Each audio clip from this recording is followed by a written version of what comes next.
பற்றி பேசுவது கேட்பது என்பது நமக்கெல்லாம் கொடுத்திருக்கக்கூடிய மிகப்பெரிய ஒரு பாக்கியம். நபிகள் பெருமானார் ஸல்லல்லாஹு அலைஹி வஸல்லம் அவர்கள் மக்காவிலே வாழ்ந்த 13 வருடங்கள் வெறுமனே அழைப்பு பணியை கலிமாவை பெருமானார் எட்டி வைத்தார். நிறைய துன்பங்கள் சிரமங்கள் கண்டாலும் அப்பெல்லாம் அல்லாஹ் எந்த ஒரு ஆயத்தையும் யுத்தம் சம்பந்தமாக இறக்காமல் எப்போது மக்காவிலிருந்து மதீனாவுக்கு பெருமானார் போனாங்களோ அப்பொழுதும் நிறைய துன்பங்களை பெருமானார் கண்டார்கள். அதுக்கப்புறம் தான் அந்த ஆயத்தை இறக்கி வைத்தார். முஹம்மது, இதுக்கு மேலேயும் நீங்க சிரமத்துல கஷ்டத்துல இருக்கணுங்கிற அவசியம் இல்லை. இனிமேல் யாராவது உங்களை தொந்தரவு செய்தால், தீண்டினால், யுத்தம் செய்தால் நீங்களும் திரும்ப அவங்கள்ட்ட யுத்தம் செய்யலாம் அப்படிங்கிற ஆயத்துகளை அல்லாஹ் இறக்கி வைக்கிறான். உங்கள்கிட்ட யாராவது யுத்தம் செய்தால் நீங்களும் அவர்களிடத்துல யுத்தம் செய்யுங்க. இது வெறுமனே எடுத்த உடனே போய் தாக்கக்கூடிய யுத்தம் அல்ல. இது மரியாதை இல்லாமல் ஒருவரை உயிரை குலைக்கக்கூடிய யுத்தம் அல்ல. இதை தடுப்பதற்காக வேண்டி, தற்காப்புக்காக வேண்டி நீங்கள் இதை செய்யலாம் என்று அல்லாஹ் சொல்லி காட்டினார்.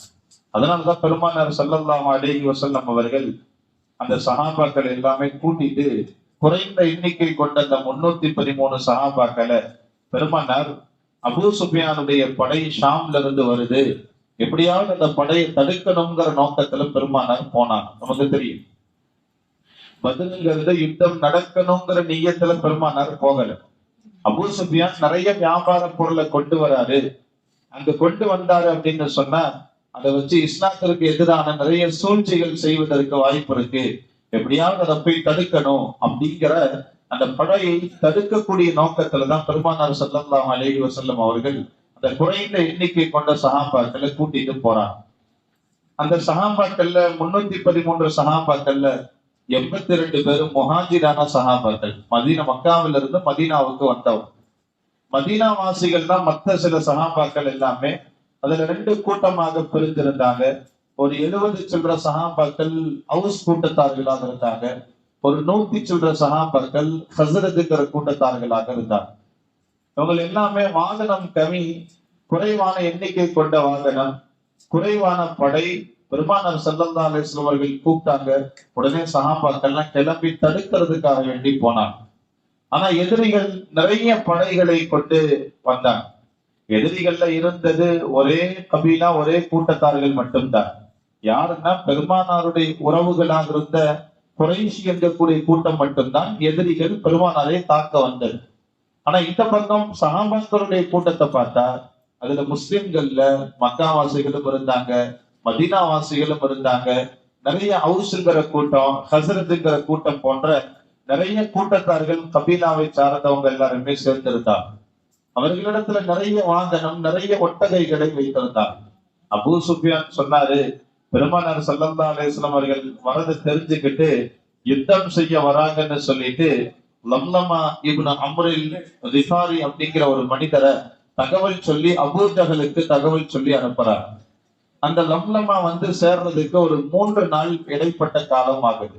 ஏன்னா அன்றைக்கெல்லாம் பயண தூரம் இருக்குல்ல. நம்ம சொல்றோம் இன்னைக்கு தொழுகையை விடுவதற்கோ அல்லது தொழுகையை குறைத்து தொழுவதற்கான பயண கால அளவு 77 கிலோமீட்டர் சஃபர்னு சொல்றோம். அந்த 77 கிலோமீட்டரை கடக்கிறதுங்கிறது அன்றைக்கு வாகனத்தின் மூலியமாக, கால்நடைகள் மூலியமாக கடக்கிறதுங்கிறது 3 இரவும் 3 பகலாகும். அதனால லம்லமா வர்றதுக்கு ரொம்ப தாமதமாச்சு. அதுக்குள்ள இங்க மக்காவுல ஒரு புரட்சி ஏற்படுது. அப்பாஸ் ரலியல்லாஹு அவர்களுடைய சகோதரியான ஆத்திகா அம்மையார் அவங்க ஒரு கனவை பார்க்கறாங்க. இஸ்லாமியர்களும் இஸ்லாம் அல்லாதவர்களும் போர் செய்வதை போன்று ஒரு கனவை பார்த்து அதுல முஸ்லிம்கள் வெற்றி பெறுவதை போன்று ஒரு கனவை பார்க்கிறாங்க. அடுத்த நாள் காலையில எந்திரிச்சு நான் சகோதரர் அப்பாஸ் ரலியல்லாஹு அவங்களை கூப்பிட்டு சொன்னாங்க, இங்க பாருங்க, நேற்று நைட் ஒரு கனவு நான் பார்த்தேன். இந்த மாதிரி 2 கூட்டத்துக்கு இடையில யுத்தம் நடக்கிற மாதிரி கனவு பார்த்தேன். அதுல முஸ்லிம்களுக்கு அல்லாஹ் வெற்றியை தருவதை போன்று கனவு பார்த்தேன் அப்படின்னு சொல்லிட்டு கடைசியில சொன்னாங்க, இந்த கனவை நீங்க வேற யாருக்கும் சொல்லாதீங்க அப்படின்னாங்க. அப்பாஸ் ரலியல்லாஹு அவர்கள் உத்துமாவும் நண்பராக இருப்பதனால, அடிக்கடி பார்த்து பேசுனதுனால அவங்க உத்துமாட்ட சொல்லிட்டாங்க, இந்த மாதிரி என் சகோதரி ஒரு கனவு பார்த்தாங்க அப்படின்னு சொல்லி உத்துமாட்ட சொல்லிட்டாங்க. உத்துமா அவங்களுக்கு தெரிஞ்சவங்கள்ட்ட சொல்லி இப்படியே மக்கா ஃபுல்லா இந்த கனவினுடைய செய்தி பரவி யார் வரைக்கும் போயிருச்சுன்னா அபூஜஹல் வரைக்கும் போய் அந்த செய்தியை கேட்டுருச்சு. ஏன்னா நான் இன்னைக்கு ஜும்மால கூட இதை பத்தி சொன்னேன். நானு ஒரு முக்மின் இருக்கிறாருல்ல, எது வேண்டாம்னு தடுக்கப்படுகிறதோ அது மேலதான் ரொம்ப பேராசை ஏற்படும். பெருமானார் ஸல்லல்லாஹு அலைஹி வஸல்லம் சொன்னாங்கல்ல, அல் முக்மினு ஹரீசுன் அலா மா முனிஹ. ஒரு முக்மின் தடுக்கப்பட்டதுலதான் பேராசை கொள்வார் அப்படிம்பாங்க. நீங்க பார்த்திருப்பீங்க, ஒரு பார்க்குல அல்லது ஒரு பூங்கால போய் பூக்களை பறிக்காதீர்கள் எழுதி வச்சிருப்பாங்க. அப்பதான் நம்ம என்ன பண்ணுவோம், பறிச்சு பார்த்தா என்ன பறிப்போம். பொருட்களை தொடாதீர்கள் எழுதியிருக்கோம், அப்பதான் நம்ம தொட்டு பார்த்தா என்ன அப்படின்னு பண்ணுவோம். அதை எடுக்காதீங்கன்னு எழுதியிருக்கோம், அப்பதான் நம்ம எடுத்து பார்த்தா என்ன அப்படிங்கிறத சொல்லி பண்ணுவோம். அதான் பெருமானார் ஸல்லல்லாஹு அலைஹி வஸல்லம் சொன்னாங்க, ஹதீஸும் ஆயத்தும் என்றைக்குமே பொய்யாத. பெருமானார் சொன்னாங்க, ஒரு முக்மின் இருக்கிறாருல, தடுக்கப்பட்டவைகள்லதான் பேராசை ஏற்படும் அப்படின்னு சொன்னாங்க. ஏன் நான் சொல்றேன்னா, ஆத்திகா அம்மையார் இந்த கனவு சொல்லிட்டு அப்பாஸ் ரலியல்லாஹு அவங்கள்ட்ட சொன்னாங்க, நீங்க யார்கிட்டையும் சொல்லாதீங்கன்னாங்க. ஆனா சொல்லிட்டாங்க, உத்துபாட்ட போய் சொல்லிட்டாங்க. உத்துபாட்ட போய் சொன்ன பிறகு சொன்னாங்க அப்பாஸ் ரலியல்லாஹு அவங்க, நான் உங்கள்கிட்ட தான் சொல்றேன், யார்கிட்டையும் சொல்லாதீங்கன்னாங்க. அவரு அந்த பக்கம் சொல்லிட்டார். இப்படியே யார்கிட்டையும் சொல்லாதீங்கன்னு சொல்லி மக்கா ஃபுல்லா இந்த கனவினுடைய செய்தி பரவி அபூஜஹல் வரைக்கும் இந்த கனவினுடைய செய்தி எடுத்துருச்சு. தன்னுடைய சகோதரரோட நண்பரோடு இப்ப நம்ம அப்பாஸ் ரலியல்லாஹு அவங்க காபாவை வலம் வரும்போது, தவாப் செஞ்சுட்டு வரும்போது ஒரு இடத்துல அபூஜஹல் ஒரு கூட்டமா உட்கார்ந்து இருக்கிறத பார்த்தாங்க. அபூஜஹல் உடனே கூப்பிட்டு அப்பாஸ் ரலியல்லாஹு அவங்களை கேட்டாரு, என்னப்பா ஏதோ கனவு நீ கண்டதாக சொல்லிட்டு இருந்தியாமா, எனக்கு வரைக்கும் வந்துச்சு அந்த செய்தி அப்படின்னு கேட்டார். அப்ப சொன்னாங்க, ஆமா என்னுடைய சகோதரி ஆத்திகாங்கிறவங்க தான் இந்த கனவு கண்டாங்க. எப்படி உங்களுக்கு தெரியும்? நான் உதுபாட்டை யார்கிட்டையும் சொல்ல வேணாம்னு சொன்னேன் அப்படின்பாரு. அதெல்லாம் அப்படி இப்படி காடு மாறி மாறி அப்படியே வந்து அபூஜஹல் வரைக்கும் வந்துருச்சு. என்ன அப்படின்னு சொல்லி இந்த கனவை சொன்ன பிறகுதான் லம்லமாங்கிற ஒரு அபூ சுஃபியான் 3 நாளைக்கு முன்னாடி அனுப்பி வச்சாருல்ல, அந்த லம்லமா இப்பதான் வராரு, உள்ள வராரு. மக்காவு வந்து மலை மீது ஏறி இப்படி அபூ சுஃபியான் சொல்லி அனுப்பினாரு, குறைஷிகளை நீங்க உடனே கிளம்பி வாங்கன்னு சொல்லி கிட்டத்தட்ட ஒரு 10,000 மனிதர்கள் கிளம்பி வந்ததுதான் பத்ருடைய அந்த யுத்தக்களம். இந்த செய்தி அதுக்குள்ள சஹாபாக்களுக்கு ஒரு மார்க்க அறிஞர் பெரியவர் மூலியமாக செய்தி கிடைக்குது. நம்ம தடுக்க வந்தோம், ஆனா மக்காவில இருந்து இப்ப கூட்டம் வந்துட்டாங்க, நம்ம என்ன செய்யறது, யுத்தம் செய்ய வேண்டிய சூழ்நிலை கட்டாயம் ஆயிருச்சு, இப்ப என்ன செய்யலாம்னு பெருமானார் ஸல்லல்லாஹு அலைஹி வஸல்லம் அவர்கள் உட்கார்ந்து பேசுறாங்க. பெருமானார் ஸல்லல்லாஹு அலைஹி வஸல்லம் உட்கார்ந்து பேசும்போது சஹாபாக்கள்கிட்ட கேட்டாங்க, அனுமதி கேட்கிறாங்க. ஏன்னா பெருமானார் சஹாபாக்களுடைய வாயிலிருந்து போலாம் அப்படின்னு சொல்லாத வரைக்கும் நம்ம பெருமானாரா ஒன்று செஞ்சுட்டு அப்புறம் நீங்க தானே செஞ்சீங்க அப்படின்னு சொல்லிடக்கூடாதுன்னு சொல்லிட்டு சஹாபாக்கள்கிட்ட அனுமதி கேட்டு பெருமானார் பேசுறாங்க. இந்த மாதிரி தடுக்க வந்தோம், வந்த இடத்துல யுத்தம் நடக்க வேண்டிய சூழ்நிலை ஆயிடுச்சு, நீங்க எல்லாம் என்ன சொல்றீங்க அப்படின்னு கேட்டாங்க. எல்லாம் அமைதியா இருந்தாங்க. மறுபடியும் பெருமானார் கேட்டாங்க, என்னப்பா சொல்றீங்க, யுத்தம் செய்ய வேண்டிய சூழ்நிலை ஆயிடுச்சு, நம்ம 313 பேர் தான் இருக்கிறோம், அங்க 10,000 பேர் இருக்கிறாங்க, என்ன செய்யறது அப்படின்னா. அப்ப பெருமானார் ஸல்லல்லாஹு அலைஹி வஸல்லம் இடத்துல ஒரு சஹாபி எதிர்த்து சொன்னாங்க, சஅத் இப்னு முஆத் அவங்க எதிர்த்து சொன்னாங்க, யா ரசூலல்லாஹ் நீங்க எங்கிட்ட என்ன எதிர்பார்க்கறீங்கன்னு கேட்டாங்க.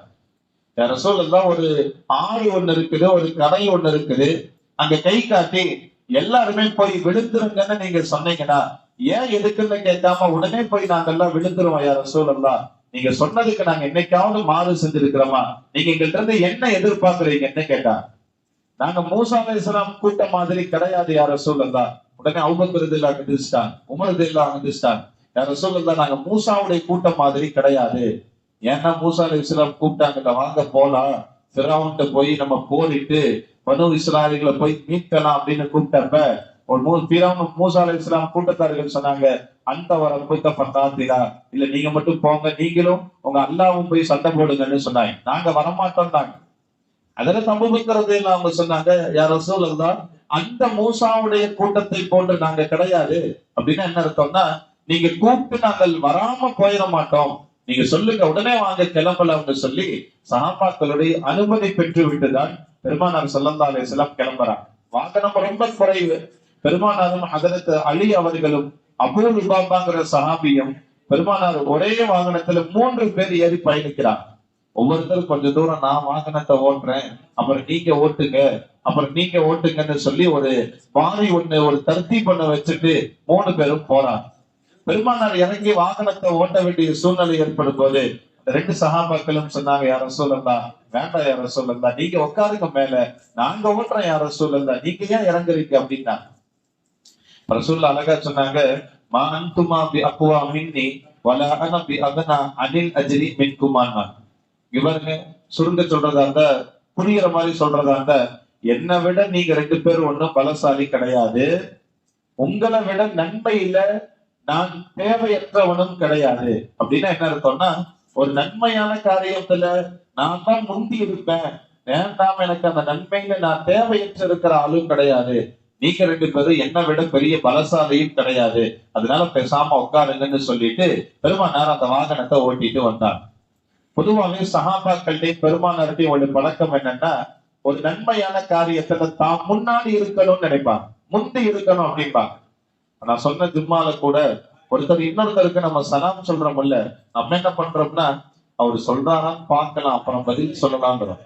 ஆனா முந்தி சலாம் சொல்பவருக்கு கிடைக்கக்கூடிய நன்மை இருக்கிறது, இரண்டாவது பதில் சொல்பவருக்கு அந்த நன்மை கிடைக்கிறது இல்லை. ஏன்னா யார் நன்மையில முந்தி செய்கிறாரோ அவருக்கு உயர்ந்த நன்மைகளை அல்லாஹ் தருகிறார். அதனால பெருமானாரும் சஹாபாக்களும் நன்மையில முந்தி செய்யறதுக்கு தான் விரும்பினார், எனக்கு கிடைக்கணும் நன்மை அப்படின்னு விரும்பினார். ஒரு முறை இப்படி பெருமானார் உட்கார்ந்து பேசிட்டு இருக்கும் போது ஒரு கோப்பையில பால் வருது பெருமானாருக்கு. நம்ம மாதிரி எல்லாம் இன்னைக்கு பால்லாம் நம்ம ஒரு டம்ளர் குடிக்கிறதே அபூர்வம், ஒரு டம்ளர் ஃபுல்லா ஊத்துனாலே ஒரு டம்ளரா அப்படின்னு பார்ப்போம்.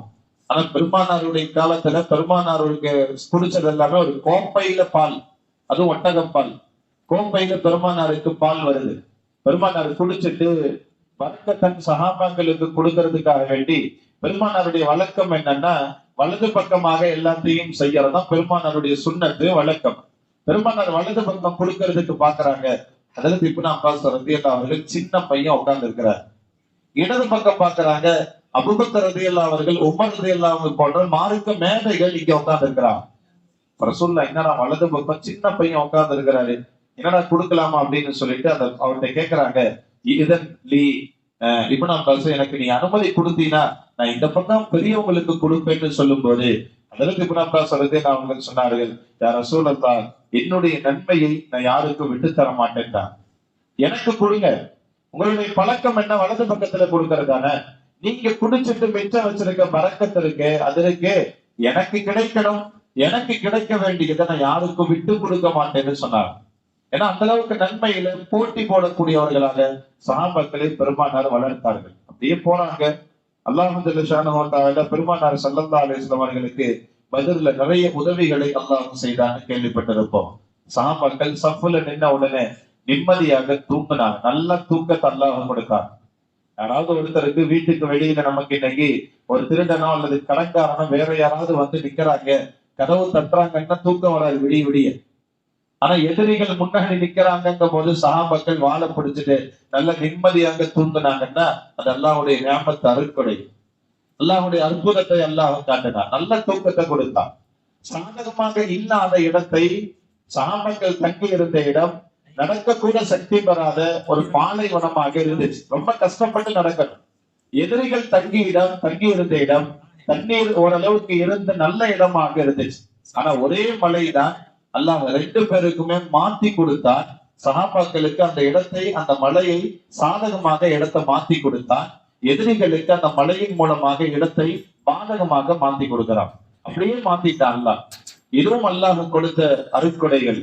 சஹாபாக்கள் கொஞ்சம் இனம் கம்மியாக இருந்தாலும் எதிரிகளுடைய பார்வையில் அல்லாஹ் பெரிய கூட்டமாக அல்லாஹ் காட்டினான்.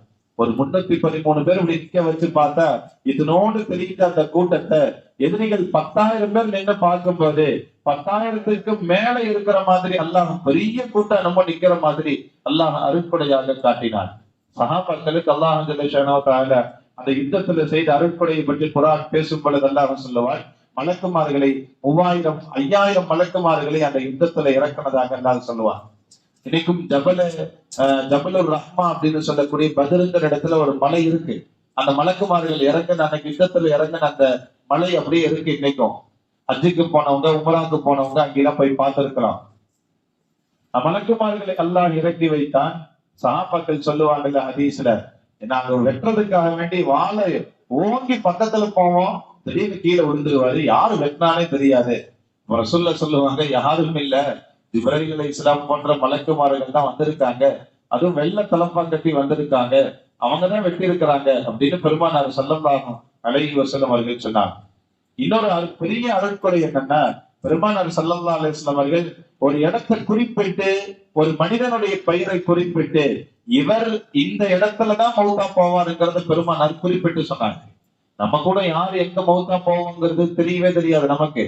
நம்ம நினைச்சிட்டு இருக்கோம் ஈரோடு கபிரிஸ்தான்ல தான் நமக்கு 6 அடி கன்ஃபார்ம்னா அது கூட தெரியாது. அதான் சொல்லுவாங்கல்ல, எந்த இடமும் உறுதி இல்ல, 6 அடி வேணா உறுதிமா, ஆனா அது கூட உறுதி இல்ல. இங்கதான் அடக்கப்படுவோங்கிறது தெரியாது. ஈரோடு கபிரிஸ்தானா, எங்க கபிரிஸ்தானு இல்ல என்ன அப்படிங்கிறது தெரியாது, உறுதி இல்ல. ஆனா பெருமானார் ஸல்லல்லாஹு அலைஹி வஸல்லம் அவர்களுக்கு அல்லாஹ் கற்றுக் கொடுத்தார், இந்த இடத்துல இந்த மனிதரு அவருடைய ரூஹை இங்கதான் வாங்கப்படும், இங்கதான் அவர் கொல்லப்படுவாருங்கிறத பெருமானாருக்கு சொல்லிக் கொடுத்தார். பெருமானார் கூப்பிட்டு அப்படியே சஹாபாக்கள்கிட்ட வியப்பாக காட்டினார், இந்த இடத்துல இவர் மௌத்தா போவான், இந்த இடத்துல இவன் மௌத்தா போவான்னு சொல்லி பெருமானார் ஸல்லல்லாஹு அலைஹி வஸல்லம் அவர்கள் அதை காட்டினார். சில சஹாபாக்களுக்கு உறவினர்கள்லாம் கூட முன்னாடி நின்னாங்க. இந்த பக்கம் பார்த்தா அபூபக்கர் ரலியல்லாஹு அன்ஹு, உமர் ரலியல்லாஹு அன்ஹு சஹாபாக்கள், குறைஷிகள் பெருமானாருடைய உறவினர்கள். அந்த பக்கம் குறைஷிகள் தான் ஆப்போசிட்ல நிக்கிறாங்க, அந்த பக்கம் உறவினர்கள் சொந்தக்காரங்க, மாமா நிக்கிறாரு, மச்சான் நிக்கிறாரு, சொந்தக்காரங்க நிக்கிறாங்க. ஆனா அல்லாஹ்வுடைய கலிமான் வந்துட்டா மாமா மச்சான் சொந்தக்காரெல்லாம் வேற. அப்புறம் நூஹ் அலைஹிஸ்ஸலாமுக்கு அல்லாஹ் சொன்னான்ல, நூஹே நீங்க ஒரு கப்பலை தயாரிச்சு முஃமினானவங்க எல்லாம் நீங்க கூட்டிட்டு போயிருங்க அப்படின்னு சொல்லி அல்லாஹ் சொல்லும் போது நூஹ் அலைஹிஸ்ஸலாம் சொன்னாங்க, யா அல்லாஹ் என்னுடைய மகனையும் நான் கொஞ்சம் கூட்டிட்டு போயிடுறேனே அப்படின்னு கேட்கும் போது அல்லாஹ் சொன்னான், லைஸ மின் அஹ்லிக் அப்படின்னு. அல்லாஹ் அவர் உங்களை சார்ந்தவர் அல்ல அப்படின்னா என்ன அர்த்தம்னா, உங்க வம்சம் கிடையாது அப்படின்னா, என்னதான் உங்க மகனா இருந்தாலும் எப்ப கலிமாவுக்கு எதிராக ஒருத்தர் நின்றுவாரோ அவர் உங்க மகன் கிடையாதுங்கிற அல்லாஹ். இப்ப நம்முடைய அத்தா ஆப்போசிட்ல நின்னாலும் சரி, மகன் நின்னாலும் சரி, மகன் மகன் கிடையாது. என்னதான் பாசம் இருந்தாலும் சஹாபாக்களுக்கு எதிரிகளாக நின்ற குறைஷிகள் எல்லாமே சொந்தக்காரங்க, உறவினர்கள் எல்லாமே நின்றாங்க. ஒரு 14 சஹாபாக்கள் அந்த பத்ருடைய யுத்த களத்துல தங்களுடைய உயிரை தியாகம் செய்தார்கள், ஷஹீதுகளாக ஆக்கப்பட்டாங்க. இப்ப பத்ருடைய யுத்த களம் இருக்கிறது, அந்த யுத்தம் இருக்கிறது நமக்கு மிகப்பெரிய ஒரு படிப்பினையை அல்லாஹ் ஜல்லஷானஹு வ தஆலா தருவதற்காகத்தான் தந்தார். என்ன படிப்பினைனா, குறைந்த சஹாபாக்களாக இருந்தாலும் ஈமானிய பழம் இருக்குல்ல, எந்த நேரத்திலையும் கலிமாவுக்காக அல்லாஹ்வுக்காக தங்களுடைய உயிரை தியாகம் செய்ய முன் வந்த சஹாபாக்கள் இருக்காங்கல்ல, அந்த படிப்பினையை நாம் பெற வேண்டும். இன்னைக்கும் போய் அந்த இடத்துல எல்லாம் நின்று பார்த்தா அப்படியே மெய் சிலிர்க்கும் அந்த சஹாபாக்களுடைய தியாகங்கள் எல்லாமே. எதிரி வாள் எடுத்து முன்னாடி நின்று இருந்தாலும், களிமாவை விட்டுன்னு எவ்வளவு கூட கத்தி கத்தி கூப்பிட்டு இருந்தாலும், இல்ல நான் களிமாவை விட மாட்டேன், லா இலாஹ இல்லல்லாஹ் தான் முக்கியம்னு சொல்லி தங்களுடைய உயிர்களை நீத்த சஹாபாக்கள். அந்த ஈமானுடைய உணர்வை, பலத்தை அல்லாஹ் நமக்கு தருவதற்காக, மேம்படுத்துவதற்காகத்தான் அல்லாஹ் இது போன்ற யுத்தங்களை அல்லாஹ் அமைத்து தந்தார். நம்முடைய ஈமான் பலமாகாமல், நம்முடைய ஈமான் ஸ்தரமாக உறுதியாக இல்லாமல் நம்ம அல்லாஹ்விடத்துல போய் ஜெயிக்க முடியாது. அதனாலதான் குர்ஆனுடைய ஆயத்திலேயே ஒரு ஆயத்து, நீங்க 5வது ஜுஸுவினுடைய கடைசி சஃபாக்கு முன்னாடி சஃபா எடுத்து பார்த்தா அல்லாஹ் முஃமின்களை பார்த்து என்ன சொல்றான் தெரியுமா? யா அய்யுஹல்லதீன ஆமனூ ஆமினூங்கறான் அல்லாஹ். ஈமான் கொண்டவர்களே ஈமான் கொள்ளுங்கள். ஏன்னா ஈமான் கொண்டவங்க மறுபடியும் ஈமான் கொள்ளுங்கள்னா புரியல இல்ல நமக்கு. விளக்கத்துல குர்ஆனுடைய விரிவுரையாளர்கள் தஃசீர்கள் எடுத்து பார்த்தா தெரியும், ஈமான் கொண்டவர்களே ஈமான் கொள்ளுங்கள்னா என்ன அர்த்தம்னா, ஈமான் கொண்டவர்களே அந்த ஈமான்ல ஸ்தரமாக இருங்கன்னு அர்த்தம். அந்த ஈமான்ல ஸ்தரமாக இருங்க அப்படிங்கிறது அர்த்தம். இன்னைக்கு ஈமான் அப்படிங்கிறது மிகப்பெரிய ஒரு பாக்கியம். இன்னைக்கு அதெல்லாம் சாதாரண ஒரு சிறிய ஆசைகளுக்காக இன்னைக்கு ஈமானை இழக்கக்கூடியவர்களை அல்லாஹ் பாதுகாக்க வேண்டும். எவ்வளவு பெரிய பாக்கியம்! அல்லாஹ் ஜல்லஷானஹு தஆலாவுக்கு முன்பதாக ஒரு முஃமின் சொர்க்கத்திற்குள்ளே நுழைகிறார் என்று சொன்னால், அல்லாஹ் அவருக்காக சொர்க்கத்தை தயார் செய்து வைத்திருக்கிறார் என்று சொன்னால், அது மிகப்பெரிய பாக்கியமாக அல்லாஹ் நம்ம எல்லோருக்கும் தந்திருக்கிறார். அதனாலதான் அல்லாஹ் ஜல்லஷானஹு தஆலா, நீங்க எப்படி மௌத்தா போனாலும், நீங்க எப்படி வேணாலும் பாவியா மௌத்தா போங்க, அல்லது நீங்க திருடினீங்க, அல்லது நீங்க எதுவா மௌத்தா போனாலும் போங்க, ஆனா எந்த நிலையில மட்டும் மௌத்தா போயிடாதீங்கன்னா ஈமானை விட்ட நிலையில வேணா மௌத்தா போயிடாதீங்கிறான்.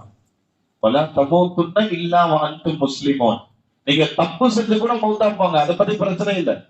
நீங்க நல்லவரா இல்ல, கொடுக்கல, ஜகாத்து கொடுக்கல, அதான் கூட பிரச்சனை இல்லை, நான் மன்னிச்சிடுறேன். ஆனா கடைசியில எப்படி உங்களுடைய மௌத்து வந்துடக்கூடாதுன்னா பல தமூத்துன்னா இல்லா வாழ்த்து முஸ்லிமோன், முஸ்லிமாக இல்லாம நீங்க மௌத்தா போயிடாதீங்க. ஏன்னா முஸ்லிமாக மரணிப்பது, களிமாவுடைய நசீபோடு மரணிப்பது என்பது அல்லாஹ் எல்லாத்துக்குமே தரதல்ல. யாருக்கு அல்லாஹ் நலவை நாடி இருக்கிறானோ, யாருக்கு இறுதி முடிவை அல்லாஹ் நல்லதாக வைத்திருக்கிறானோ அவருக்குத்தான் அந்த களிமாவுடைய நசீபை அல்லாஹ் தருவார். அதனாலதானே சொல்லுவாங்க, கடைசி முடிவு எப்படி இருக்குது அப்படிங்கிறத நம்மளுடைய வாழ்க்கையை தீர்மானிக்கிறது அப்படிங்கிறது. ஒரு ஸ்கூல்ல ஒரு பையன் எல்கேஜி யூகேஜி இருந்து நல்லா படிச்சுட்டு வந்தான். 10வது வரைக்கும் இருக்கிற ஸ்கூல்ல நல்லா படிச்சுட்டு வந்த பையன் 9வது வரைக்கும் நல்ல பையன்னு பேர் எடுத்தான். ஆனா 10வது வந்தனையும் சில தப்புகள் குற்றங்கள் எல்லாம் செஞ்சுட்டு அவன் 10வது முடிச்சுட்டு போன உடனே இப்ப அந்த பையன் ஸ்கூல்ல போய் தன்னுடைய டீச்சர் எல்லாம் பார்த்தான்னா என்ன சொல்லுவாங்கன்னா, 9வது வரைக்கும் நடந்ததை சொல்லி அவனை ஞாபகம் வச்சுக்க மாட்டான். 10வதுல ஒண்ணு செஞ்சிருப்பான்ல, அவரை சொல்லிதான், ஏய் நீ அந்த பையன் தானே, அப்படி செஞ்சவன் தானே, நீ அவன் தானே, இப்படிதான் சொல்லுவான். அது மாதிரி நாம் எவ்வளவு காலம் இந்த உலகத்துல வாழ்ந்த விவாதத்துகள் செஞ்சாலும் கடைசி எப்படி மௌத்தா போறோம், நம்மளுடைய மரணம் எந்த நிலையில ஏற்படுது அப்படிங்கிறத வைத்துதான் அல்லாஹ் இடத்துல நமக்கான முடிவுங்கிறது இருக்கு. நம்மளுடைய மரணம் களிமாவோடு மரணிக்கவா இல்ல எப்படி மரணிக்கிறோம் அப்படிங்கிறத வைத்துதான் நம்மளுடைய முடிவு இருக்கு. இன்னைக்கு அங்கங்க போர் நடக்குது, இன்னைக்கு நம்ம அதை வியப்பாக பாக்குறோம். ஈரான்ல போர் நடக்குது, அங்க போர் நடக்குது. இதெல்லாம் இன்றைக்கு நம்ம போருங்கிறது உண்டானது கிடையாது. என்றைக்கு உலகம் ஆரம்பித்ததோ அன்றிலிருந்து இருந்து களிமாவுக்கும் களிமா அல்லாதவர்களுக்கு மத்தியில யுத்தங்கள் இந்த உலகத்துல நடந்துகிட்டேதான் இருக்கு. அது நடக்காம இருக்கவே இருக்காது. களிமாவுக்கும் களிமா அல்லாதவர்களுக்குமான யுத்தம் இருக்கு, கியாமத் வரையிலும் நடந்துகிட்டேதான் இருக்கு. என்ன இன்னைக்கு நமக்கு வரல, கொஞ்சம் பாதுகாப்பா இந்தியாவில இருக்குமே தவிர நமக்கு வராது, இப்படியே மௌத்தா போயிடும் கியாமத்து வந்துடும் சொல்ல முடியாது. ஏன்னா பெருமானார் ஸல்லல்லாஹு அலைஹி வஸல்லம் அவர்கள் பார்க்காத யுத்தங்களோ கஷ்டங்களோ சிரமங்களோ கிடையாது. இல்ல எதுவுமே பார்க்காம நம்ம மௌத்தா போக முடியாது, கியாமத்து வராது. எல்லா காலத்திலையும் யுத்தம் என்பது அல்லாஹ்வுடைய கலிமாவை உயர்த்துவதற்காக வேண்டி தியாகங்கள் செய்த, மார்க்கத்திற்காக தியாகங்கள் செய்த மனிதர்களை அல்லாஹ் இந்த உலகத்திலே உருவாக்கி கொண்டேதான் இருக்கிறார். அதனால இந்த பத்ருடைய தினத்தினுடைய படிப்பினை, பத்ருடைய தினத்தை நாம் நினைவு கூறக்கூடிய நாம் மௌத்தாகும் பொழுது களிமாவோட மௌத்தாகுவதற்கு முயற்சி பண்ணணும். துவா செய்யணும் இன்ஷா அல்லாஹ். அல்லாஹ் எனக்கு நீ இந்த ஈமானுடைய பாக்கியத்தை கொடுத்திருக்கிற, எந்த சூழ்நிலையிலும் நான் இந்த ஈமானை விட்டுட்டு மௌத்தா போயிடக்கூடாது. முஃமினாக மட்டுமே என்ன மௌத்தாக்கி அல்லாஹ்.